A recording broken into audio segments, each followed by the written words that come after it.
A continuació, es procedirà a l'elecció d'alcalde o alcaldessa de la ciutat.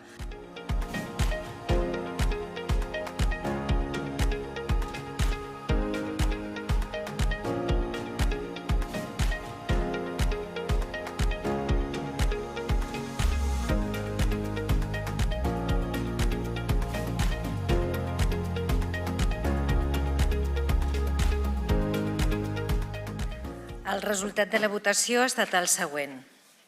Vots emesos, 25.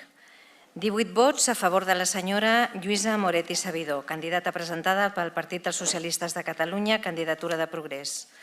3 vots a favor del senyor Jaume Sans i Margenet, candidat presentat pel Partit d'Esquerra Republicana de Catalunya, acord municipal. 2 vots a favor de la senyora Natàlia Ortega Fernández, candidata presentada pel Partit Popular.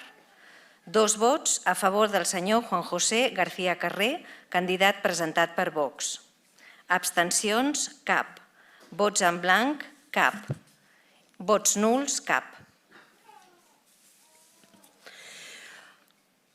Havent, doncs, assolit la majoria absoluta en aquesta votació, queda proclamada com a alcaldessa de l'Ajuntament de Sant Boi de Llobregat la senyora Lluïsa Moret i Sabidor en la seva condició de cap de llista del Partit dels Socialistes de Catalunya.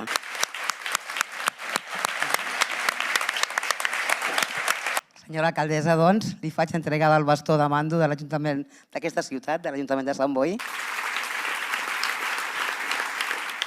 La ciutadania s'ha expressat i ha volgut mantenir el suport majoritari en el projecte de govern que encapçalo. Em sento profundament agraïda per aquest suport, que és, sens dubte, un estímul i un aval per a continuar treballant, governant per tothom, més enllà de les sigles o dels posicionaments ideològics, perquè el projecte de ciutat que desitgem per Sant Boi és transversal i té com a finalitat última treballar a favor del benestar i de la qualitat de vida de les santboianes i dels santboians, però també té com a objectiu generar esperança, esperança en un futur ple d'oportunitats.